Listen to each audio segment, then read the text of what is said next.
আজি মই ওদালগুৰি ডিষ্ট্ৰিক্টত ডিচি অফিচত বহি পেলাই চিফ মিনিষ্টাৰৰ ভিডিঅ' কনফাৰেন্সত যোগদান কৰিছিলোঁ। বিশেষকৈ যিটো বানপানী হ'ল তাৰ পিছত যিটো পৰিস্থিতি সেইটো পৰ্যালোচনা কৰি তেওঁলোকক কম্পেনচেশ্যন দিয়া আৰু আৰ্থিক সাহায্য দিয়া বিষয়টো লৈ পেলাই আলোচনা কৰা হৈছে। বানপানী হৈ গ'ল। বিটিআৰ অঞ্চলৰ 4টা জিলাৰ ভিতৰত ওদালগুৰি এটা জিলা য'ত খুব বেছিকৈ বানপানী পৰিছিল। বিশেষকৈ গলন্দী নদী তাৰ যিটো মাথাউৰি তাত 3টা ঠাইত ভাঙি গৈছে। তাৰ কাৰণে মাথাউৰি পুনৰ নিৰ্মাণৰ কাৰণে বৃহৎ অংকৰ পইচা লাগে। প্ৰায় 17-18 কোটিমান টকাৰ প্ৰয়োজন হ'ব বুলি এটা অনুমান কৰা হৈছে। সেইকাৰণে water resources minister Piyush Hazarika ডাঙৰীয়াক মই জনাইছোঁ যে আপুনি আহক, তেওঁ কেইদিনমান পিছতেই মথাউৰি চাই যাব।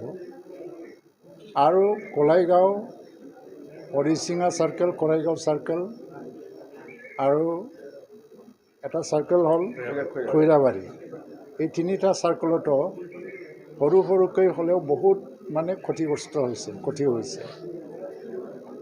কিছুমান এৰিয়াত স্কুল পানীত যাবৰ অৱস্থা হৈছে। সেইখিনি আমাৰ আসাম চৰকাৰৰ যিটো ছেক্ৰেটাৰী দিলীপ বৰা যোৱাকালি চাই গ'ল, আজি ময়ো চাই যাম। উদ্দেশ্যটো হ'ল যে বানপানীত আক্ৰান্ত হোৱা, ক্ষতিগ্ৰস্ত হোৱা কোনো এজন ব্যক্তিয়ে যাতে কম্পেনচেশ্যন পোৱাৰ পৰা বঞ্চিত নহয়। তো তেওঁলোকক কম্পেনচেশ্যন দিয়া হ'ব যিসকলে ৰিলিফ কেম্পত আছিল বা ৰিলিফ কেম্পৰ পৰা গুচি গ'ল।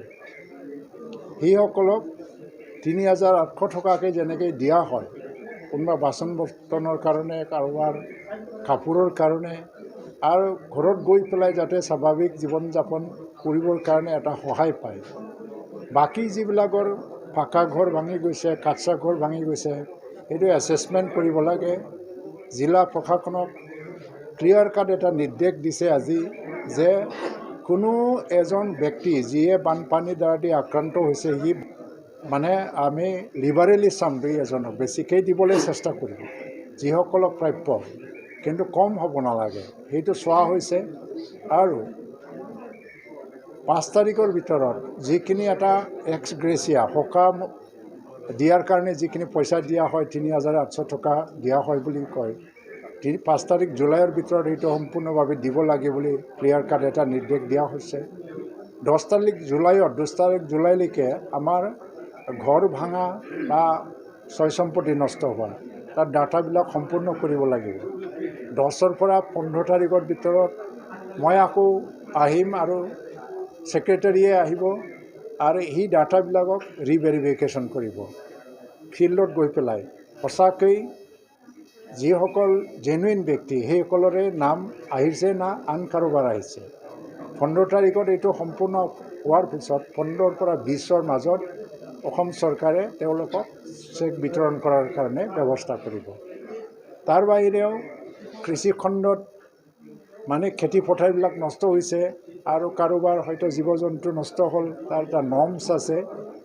নৰ্মছবিলাক বেলেগ বেলেগ। SDRF NBNN নৰ্মছ মতে তেওঁলোকক কিমানকৈ কম্পেনচেশ্যন দিয়া হয়, সেইমতে দিয়া হ'ব। আনফালে মাছৰ পুখুৰী, ফিচাৰী সেইটো নষ্ট হৈছে। গোটেইবোৰ এছেছমেণ্ট কৰি পেলাই 15 তাৰিখৰ ভিতৰত আমি সম্পূৰ্ণ কৰি 15ৰ পৰা 20ৰ ভিতৰত কম্পেনচেশ্যন দিয়াৰ প্ৰক্ৰিয়াটো আমি আৰম্ভ কৰিম। তো আজি ওদালগুৰিত আহি পেলাই যিটো দেখিছোঁ যে ভেৰগাঁও চাব ডিভিজন হিচাপে যথেষ্ট ক্ষতি হৈছে। আৰু কোন নদী কৈছিলে, নদীৰ দ্বাৰা খহনীয়াৰ সমস্যা হৈছে, সেইটো মই চাই যাম। আৰু ছয়েল কনজাৰ্ভেশ্যনৰ কিছুমান স্কিম নষ্ট হৈছে, সেইটোও মই চাই যাম। কিছুমান খেতি পথাৰ আজি বোকা পানীৰে ভৰ্তি হৈ গ'ল, তাত আৰু খেতি কৰিব পৰা অৱস্থা নাই। এগ্ৰিকালচাৰ বিভাগক আমি ইতিমধ্যে নিৰ্দেশ দিছোঁ যে য'ত য'ত আকৌ খেতি কৰিব পৰা অৱস্থা আছে তাত কঠীয়া দি পেলাই বা বীজ দি পেলাই তেওঁলোকক সহায় কৰিব লাগে। তেওঁলোকে যথেষ্ট কাম কৰিছে। জিলা প্ৰশাসন আৰু মহকুমা প্ৰশাসনে তেওঁলোকৰ তৰফৰ পৰা যথেষ্ট চেষ্টা কৰিছে, ভালকৈ কাম কৰি আছে। কিন্তু য'ত বা ক'তবা যদি লিখনা আছে, আপোনালোকৰ সংবাদ মাধ্যমে হওক বা জনগণৰ ৰাইজ আগবাঢ়ি আহি সংকটৰ সময়ত বন্ধু হিচাপে আঙুলিয়াই দি পেলাই কাম কৰিব লাগে। সেইটোৱে মই আহ্বান জনাওঁ।